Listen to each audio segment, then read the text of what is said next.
Welcome everybody to another Startup Centre Victoria meetup. And this is our monthly chat, business to business, people in the region sharing their knowledge and learnings of their journey. And today's special guest, or this evening's, I should say, is Daniel Mackrell. But first, I'd just like to acknowledge the traditional owners of the land that we are meeting on. And I think, Daniel, you'd be in Yorta country tonight. I'm on Dja Dja Wurrung, and I know Central Victoria encompasses Tongarung country as well. But obviously, in a virtual world, you can tune in from anywhere in the world, but we do pay our respects. So I'd also like to just thank the City Greater Bendigo. I know that they have ended their association with Startup Centre Victoria, the project as such, but they still continue to put out the news updates and let you know about these opportunities and also maintain our website. So, Daniel, I was going to say from the lovely river town of Echuca, please welcome Daniel Mackrell from Let's Do Coffee to talk about his new business branch, Boss Coffee Carts. But Daniel, you're somewhere different tonight. Where are you, mate? Yes, I'm actually on a park bench in Tongala, just not far from the sound shell, under a street light. So, yes, I'm out and about. And I've just had a look at the radar. I reckon we've got a good 20 to 30 minutes before it starts raining on you. So we will Make sure we get through it all. Get into this. Yeah. So we will hope for the best and make sure that you get out hopefully dry and safe and well. So I don't think I've ever interviewed anyone outside under street lights in technically what is still winter. So you're a very brave man. So yep, as you can tell, I am rugged up, and I do have a hoodie, but it would stop this shine on the hair. So there you go. Well, we do appreciate you going over and beyond, and we'll talk a little bit more later about why you happen to be in Tongala, because as we know, business people wear many hats. But primarily, we want to get stuck into what your new business looks like. Now, you've got Let's Do Coffee. You're an experienced business person, but suddenly you've got this new element of your business. Explain to us what it looks like. What is it? Yes, as you can see from the screen behind me, like I am on the park bench, but I did prepare earlier. It says Creating Awesome. So part of the program with Startup Accelerator program that we did, I was able to take Let's Do Coffee and Let's Do Coffee Roasters, which is a roasting business, and we actually had a brand new product that came from that. So I do have a little bit of a story behind that, and I'm happy to share that to say where that journey has come from. The interesting thing is when you came into the Accelerator program, you actually had another goal in mind, didn't you? Yes, I did. I was looking at exporting and growing the roasting side of the business, which we are doing. In regards to that, Let's Do Coffee Roasters. We're about 2 weeks away from tripling the size of our coffee roaster in brand new premises. So that, that side of the manufacturing. So that's what we went into the program for, was to expand that side of it. And because of the Accelerator program, I actually had what you'd class as I think we call it an aha moment, an wow epiphany moment. Yeah. And that's where Boss Coffee Carts came from, and Creating Awesome. Well, it's still not clear in my head. Explain to me what Boss Coffee Carts is. What if I came to you as a potential customer? What am I talking to you about? Yeah. So what it is that Boss Coffee Carts is actually taking everything that I love and like doing. And so what it is that we supply a ready set business model. The coffee cart, whether it's fully standalone, the machinery, the coffee, the systems, the SOPs, anything there is, even the location of where it's going to be set up, that's what we do. It's like a franchise without the fees. You explained that very well. Well done. So to explain to us a bit about the journey, you had the aha moment. What actually prompted you to look outside your core business for new revenue streams? Yeah, if I could, I'll just step back a fraction. And it's a little bit about my mindset as how I got there. Well, that's part of the journey, definitely. Yeah, it is. So what it is I could actually go back 20 years and say that I was in a really good space. I was a CEO, founder of a business. And then 10 years on from that, we were at the bottom end where my mental health and my wife's mental health was just about done and dusted. Two bank managers came and sat us down and said, you have one option, and that's to sell the house. So our mental health at that stage was no good. Got back up, dusted ourselves off, set up Let's Do Coffee, and because I love coffee, and that hobby just grew and grew to Let's Do Coffee Roasters, where then we supply people. And then I was sitting down in an accelerator program, getting quite bored, Kerry, really, because I knew it all, been there, done that, been in seminars, but I kept coming back. And there was a session that we had on USP, a unique selling proposition.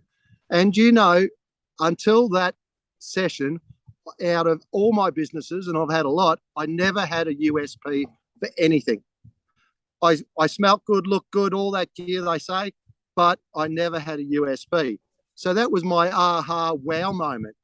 And I got a little bit excited. Because what it was is, I forget who the person was. They said, think of a problem, solve a problem. And I did.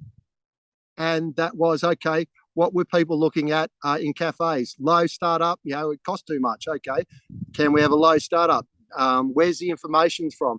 Where's the supports from? So I put it all together and came up with Boss Coffee Carts, but not the word creating awesome.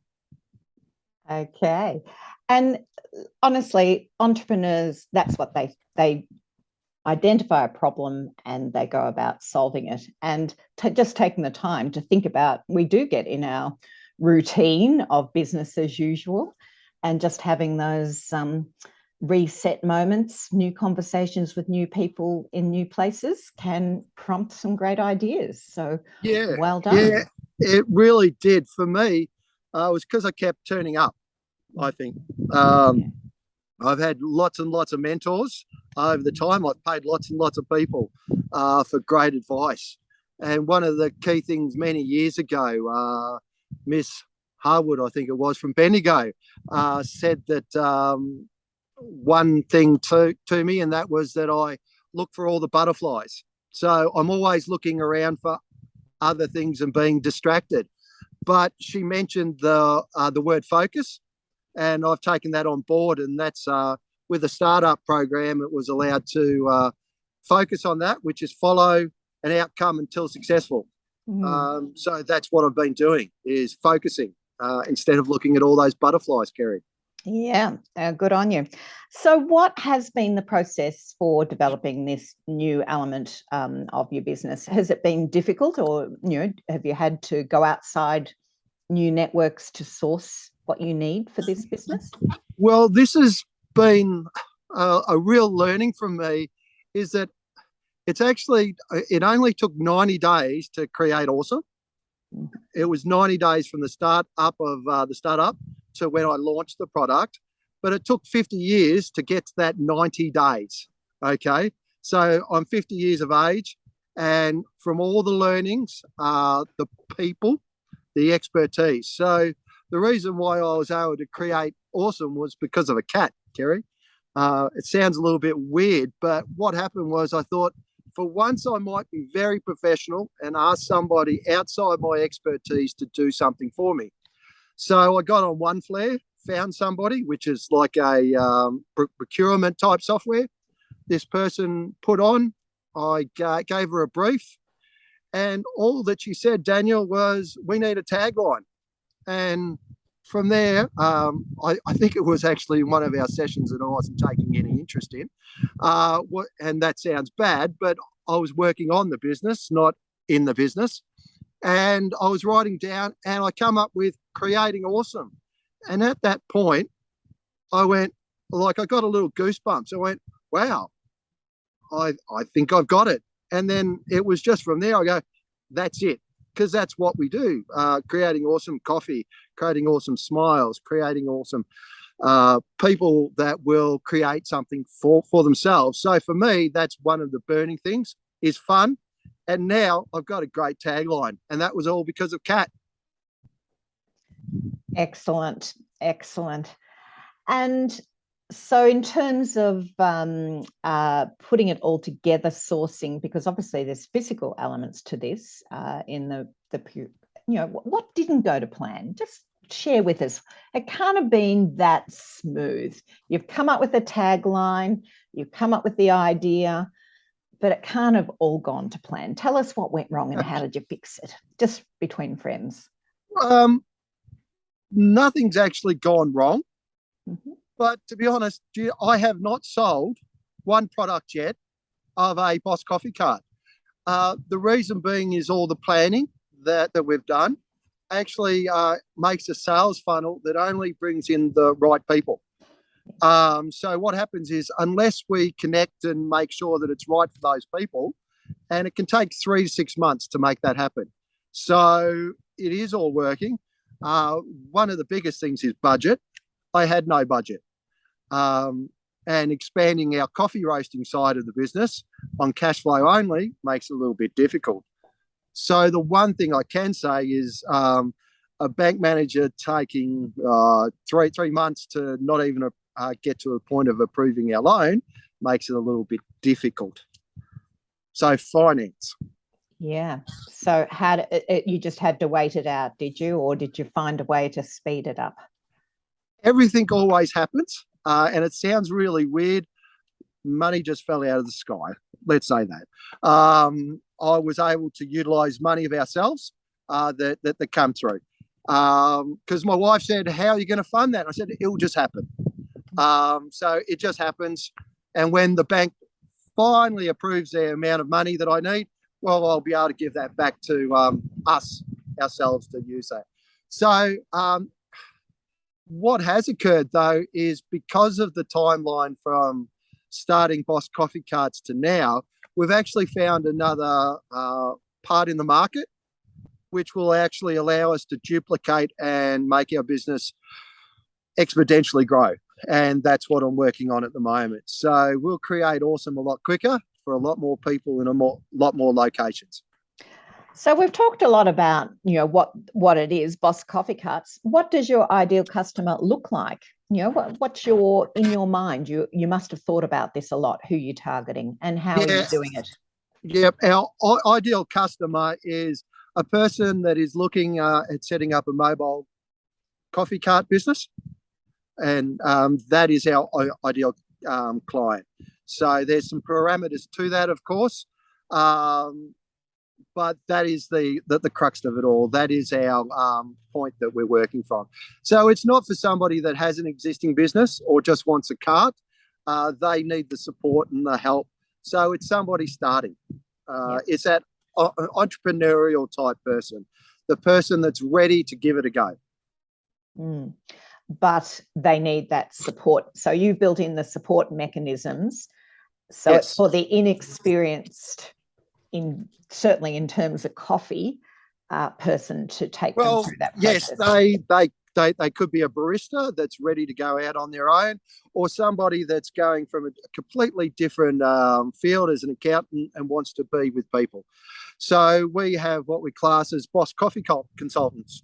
So they are the ones that work one-on-one with the business owner or prospective business owner to get them up in the right area, whether it be in a railway or a gym. And I was just chatting and training somebody the other day. They're actually in a laundromat.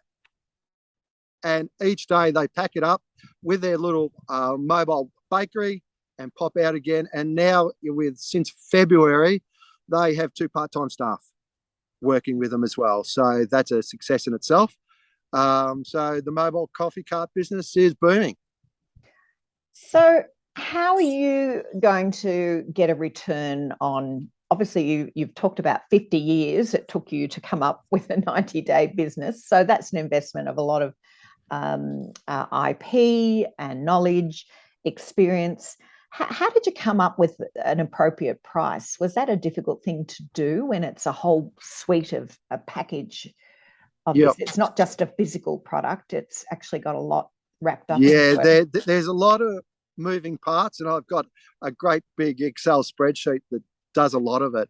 But what it is if I was to sell the business and I was looking at it without even selling a product, I would say it's worth about $120,000 worth of my own time and money that I've put in it, and that's just from no customers. So that's really the time, the IP, and the equipment and the supplies that we have there ready to go. Mm. Um, So yeah, it's something that, it does take a lot of time to get that right balance, doesn't it? And what is the value of your product slash. Well, that's right. And we have different price points for different things. And if people go on our Boss Coffee Cart website, we've just added 4 brand new products to them, from the deluxe model down to a retro style. So whatever suits them is that's available. So you're looking from $30,000 down to $10,000 to start up your own business. So 4 coffees a day is my tagline as well, is that all it takes to start a business. Well, but it isn't easy. It isn't easy. Yeah. Because I run Let's Do Coffee and Let's Do Coffee Roasters. So a month in Daniel Mackrell's time is like tonight. I've got my counsellor hat on. I'm at the Tongala planning meeting to help the Tongala people develop a community plan. So we have that. We had Moama Lights, which we have a coffee van. So that went from 5 till 9:30, 21 nights of the week in this last time. Start at 8 o'clock in the morning and then try and roast coffee in between. Had a son go into hospital for 2 days for an operation. So you add all those things in, plus council work. There's not much time for sleep. Well, I was going to ask you how you're managing this. What keeps you on your feet? Is this sustainable? What's your and you've been doing this for a while, haven't you? So Yes. What have you found? I've got a lot less hair, Kerry. Jared's just suggested coffee keeps you going. My coffee intake has gone down dramatically because of all of it, because I'm around coffee all the time. But what's happened is, because there's a bomb up, I've been enlightened, I've been excited, and I have something to go towards, because I did have a bit of stinking thinking a little while ago. I was doing all the things I should. I was home at night and food on the table and working. This is just, I suppose it's grabbed my attention and given me something to drive for. And I am buggered, but I keep going, because there is a light at the end of the tunnel, because all the systems that I've been developing and all the time-saving measures that we have.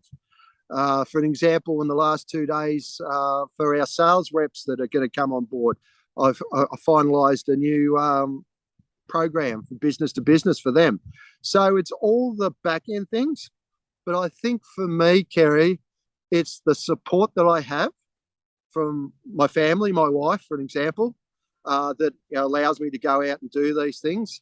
For the new staff that we have brought on as well, to take me away from some of the day-to-day cafe to be able to work on the business. It's the business coaches that I have, for an example.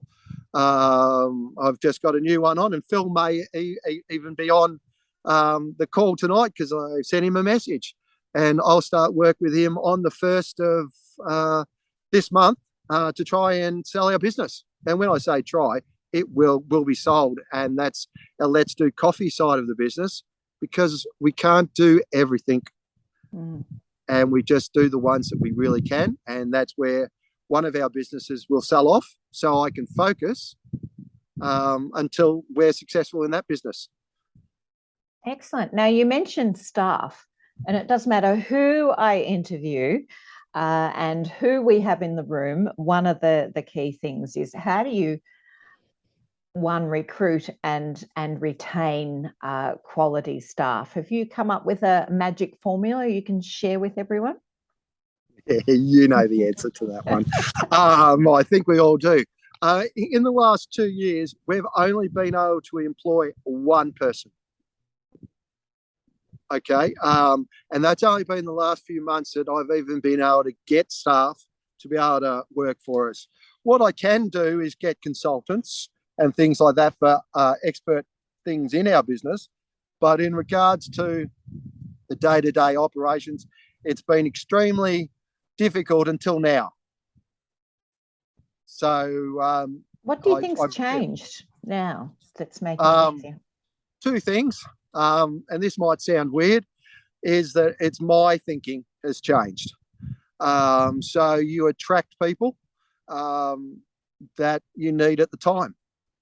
So I think that's, from my perspective, had that in many different businesses, and I've had some wow teams. Over my business life, some real wow teams, and that's what we're developing now because there's a bit of a burn. The other reason is that they say the pandemic's done something. I would agree with that. There's been a shift, and we did have 12 people working in our business before COVID, and then we went down to family until just recently. And how did you change your business to survive that time, and have you retained aspects of that since then? Yeah, so I was working as much as I'm working now, but I wasn't fun. It wasn't fun. I had a 50-seat place and another 100-seat place that we did events, weddings, you name it, coffee van, cafe, running ragged, 12 staff, flat out, making no money. So COVID was fantastic for me.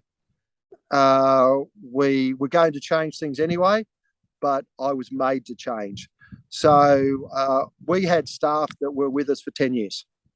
So we had great staff. Our staff were loyal, fun, and they all got good jobs elsewhere and things like that.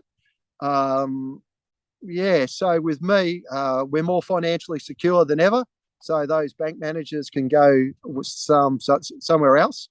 And yeah, we've got money in the bank and food on the table, and time now, once I decide to have some time, to go on holidays. And yeah, it's just good to hear these perspectives. And disruption, change can be painful, but there's actually a lot of good aspects comes out of that as well. So that's good to hear. Now, with your 90-day startup, I believe that you actually entered an award for that. And yeah, why did you do that? And what was the outcome? We haven't won it, but we are in the running. It's in the running, right? Yeah, so it did sound like we'd won it through the blurb. So we have the Campaspe Murray Business Awards, our local awards. And I just went, yeah, I'll put in for that. Let's Do Coffee's been in those before, and we've never won. We've been against some very big ones. I've even been a finalist as the Entrepreneur of the Year many years ago when I was younger. But I thought, well, let's have a look at this. And when I started writing, I went, this is worth putting in for. And we put it in. And so I reckon this time we've got a pretty good chance of being up there with the others, because, yeah, this business, I think, has a huge potential, and the team that I'm building around it will make it what it should be. Because it's not about me, it's about what everyone puts in for it. Yeah, and I'm a big fan of entering awards, because exactly as you say, it's not just about us, it's about the team, it's about the product, and just the process of writing down your application articulates and sometimes surprises us. Wow, we have actually done a lot. It's a great chance to review what you've done. So good luck with that. When's the actual day? I think it's in October. In October. Well, good luck with that, and good on you for putting yourself forward. And another great chance to let people know what's happening in their region, because so many businesses are hidden to the public in many respects. Their target audience may not be in the actual town. It could be way out there in the region or the global world, and we don't recognise what great businesses are operating in our backyard sometimes. So thank you, Daniel. I'm going to invite members of our audience. We may have some questions from the audience. So please just pop your hand up if you'd got a question that you'd like to ask. And otherwise, we're going to keep chatting, but very happy to open it up. And we've got Eloise with a hand up. Go for it. Hey, Daniel, how are you going? Congratulations. Thank you. I just wanted to, sorry, my dog's getting in the way. I was wondering how far afield you're operating at the moment. Are you still focusing on Central Victoria? Have you expanded statewide? Is that Yep. Yep. Either you're breaking up or I am. Well, we'll let you answer it, Daniel. The question was, where are your carts being sold? What's the geographic region? Yeah, so we've actually had inquiries from Sydney. It's probably so from there, and so recently we've just put a campaign out there for the whole of Victoria. So that's from Gippsland, Melbourne. We've got clients with Let's Do Coffee Roasters in there, but we're expanding it in, and when our new boss coffee consultant, which I've got available, is ready to go, he might even be able to head over to Perth. So it will be an Australian-wide. We've even had conversations over in Bali and said, no, we can't do it. So at this point in time, easy to access places, but you will consider Australia-wide. Yeah, it is Australia-wide. So I've even had some conversations with a gentleman in Brisbane. So, but we start off in local and then build from there. Great question. Yeah, and it's very interesting. It's almost like we need a whole new breed of coffee carts, because I run a major event, the Castlemaine Truck Show, last weekend in November, if anyone's looking for a great event to come to. And it's been really interesting, just trying to source. So many people have transitioned out because of the disruptions we had during COVID, and our normal suppliers, or they're so busy because we're coming out of isolation and there's events everywhere. So yeah, I found that suppliers. I found that too, Kerry. I've been knocking back work. We have coffee vans and things like that, and we're knocking back work because we just don't. I'm not capable of doing it all when our staff, we've only got X amount. So that's where our second part is that we're actually looking at setting up these in particular places so people can take them on, and we may even employ them. And that could be throughout Victoria. So, because there is a need. So that's because we have the system already in place. It's very simple to have an employment agency, and all we need is all the equipment because we have it all. So that's our next step. So you could be a point of contact for event organisers, for instance. Oh, we could be, but what it is I like to be a lot more in control. So we'll have people working all over the place, and we'll pick and choose the events. Yeah. Oh, truck shows are great. All right, Jared has a question here. Given your quick turnaround of 90 days, how did you go about finding suppliers for your carts? Has been a massive delay in work and construction at the moment. So how did you go with that? Yeah, so that is a great question. That was one of the biggest things that we looked at with logistics of getting the product and also delivering the product. So there is a small lag time, but if we have the products available, It's just a matter of 2 to 3 days, and we have it. We fit it out, and it can go back out again. I've got one, as you can call, in the production line there at the moment, but it's when it's ready, it'll be out there. But what we find is that with 3 to 5 days, we can have a unit out unless it's custom built.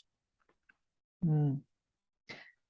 And how far did you have to go to source these materials and things? Is it have you got a vulnerable point in overseas?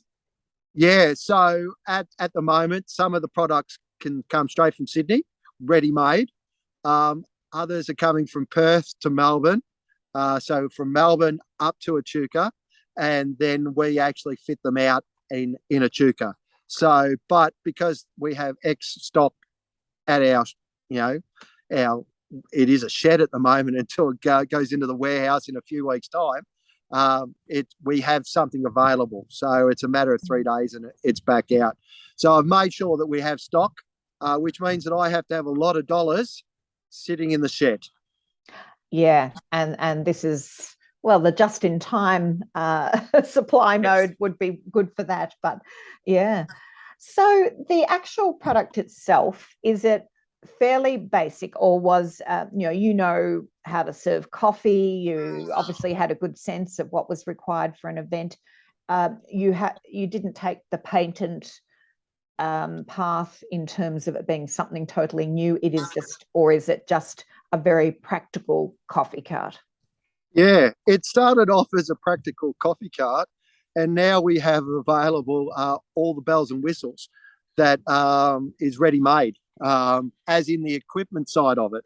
So what's unique with what we do is all the processes behind it, from the training, the SOPs, the delivery of the product, all the POS systems, the whole lot. So we have it all integrated, and at a touch of a button, they can start once they've been trained.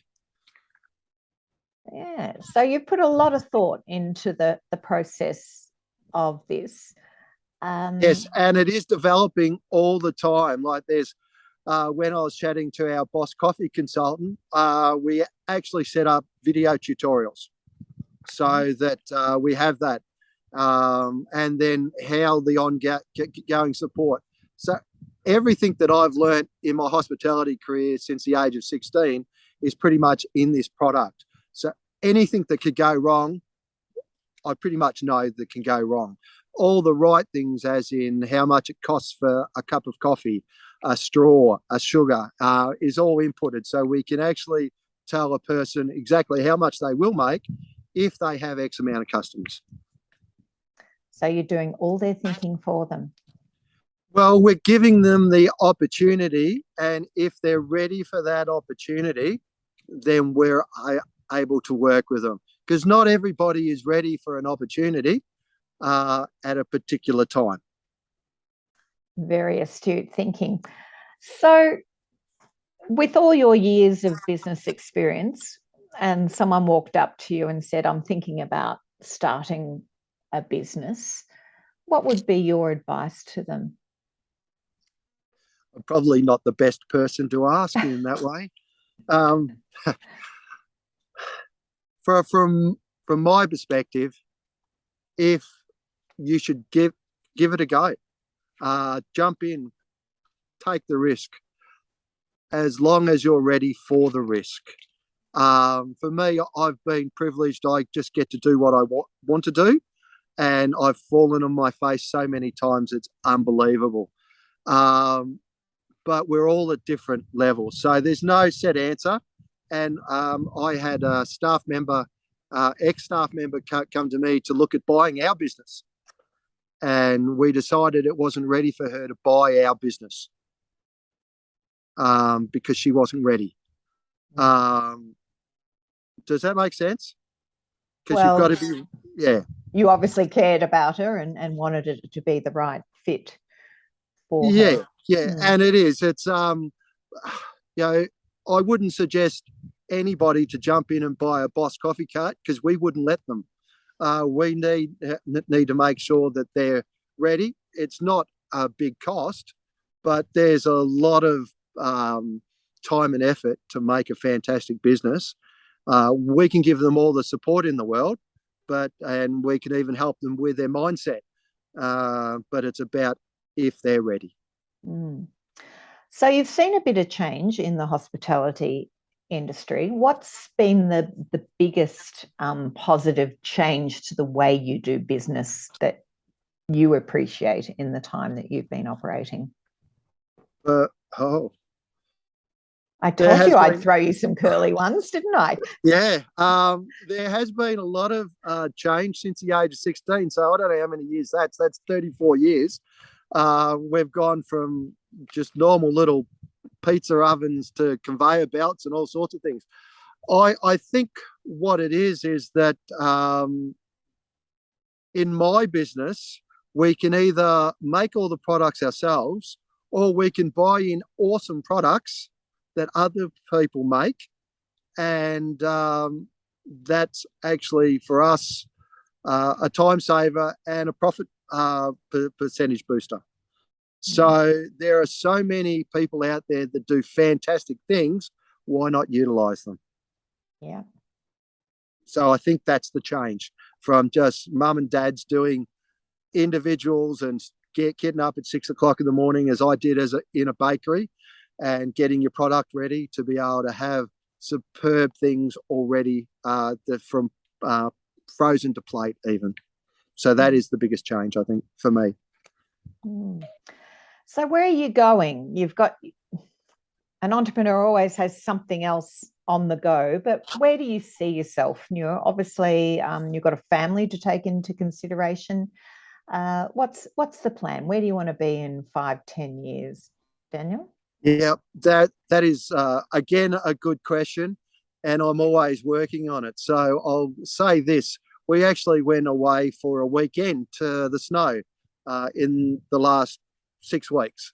Now that hasn't happened for a while. Yes, there was COVID, so I'm thinking more of family than ever before. So for me, it's actually systemizing our businesses, and to be honest, it will be to sell those businesses. I've sold many businesses, some for not what they're worth. And that's something I'm learning now, what a worth of a business is. So it's just not the material things that we have as the equipment, but it's all the intangibles. Yeah. And for me, it's about lifestyle in the future. It's probably me getting out Scott, which is my bike, and going for a ride. It's not getting up too early in the morning if I don't have to. And just do what I love, and that's talking to people and helping people. Talking of helping people, I've got one last question, unless someone else wants to jump in. They're very quiet, aren't they? Helping people, when I go around talking to business people, it doesn't matter where I go in Australia, it doesn't matter what shire council they are located in, everyone says, our local council, they just stop us, they get in our way. You've had the privilege of sitting on the other side of the fence. What advice have you got for business people that need to interact with their councils? Yeah, there is a difference between council and the council laws. So for today, for an example, I met with somebody about looking at subdividing his land and explaining that it's not possible in the best possible way because of the planning laws. And I was with a community group that they want to put in a dump point for a caravan and saying, let's look at the hurdles. When you go, that's from a councillor's perspective, is that we're here to listen and to put things forward, to change policy. From council, that's the administration, they're following process. They're following procedure. They're following policy. So it's in the delivery. So you can get really good council staff that can help very much. Then you can get some other council staff that are black and white and aren't friendly. So I would suggest is to go to a proactive council staff member and get them to help you. It's not that simple because there's a lot of rules and regulations, but our council here in the Capacity Shire is this council group we've got is absolutely fantastic, and we're completely changing our thinking to make that flow down through the organisation to be a proactive council instead of a roadblock council. Mm. And I'd also suggest that business owners shouldn't leave it till the night before when they think, oh, I should get that building permit, or I should get this. They probably should plan a little bit more in advance, and then not get upset when the council staff say it will take so much time to process this. Yeah, and I'll take the example. We have a manufacturing building that we're setting up for our coffee roasting, and I brought the council in, the environmental health officers, before it even started, and then midway, and they go, oh wow. So if you take people on a journey, they'll end up at the end with you, and they'll be part of what you want. And I think that's one of the key things, council or anything. Now, you know that rain that you said, Kerry? It's arrived. I'm starting to feel it now. Well, this is perfect timing in that we've probably got through the bulk of our questions, I think. And it's our first ever interview on a park bench in Tongala with the storm approaching. And I congratulate you, Daniel, for staying the distance, and really do appreciate you spending the time with us. So you're running for cover now. I'm walking for cover, and I'm looking left and right at the moment. Yeah. Before it starts pouring. All right. Well, thank you so much. As you've all probably realised, every month we do have someone invited to come on. And last month it was Jackie Yong, who was also a fellow Accelerator program participant. And that's just a coincidence. I'm moving around the region, as you can tell, and different topics, different speakers. So please let me know if you've got any suggestions. And I'll give you a little hint. Next year is going to be very tech orientated. So it's going to be an interesting year ahead for us all, but stay tuned and on those exciting things coming in the future. But we create the excitement. We can share our learnings and our knowledge, and there's great wisdom in Tongala or a chuka, on a park bench, or in a manufacturing company, wherever you may be. So thank you everyone for your attention tonight. And this recording will be up on the startupcv.com .au website in a week or so, along with all the other recordings if you'd like to check them out. So thank you very much, everyone.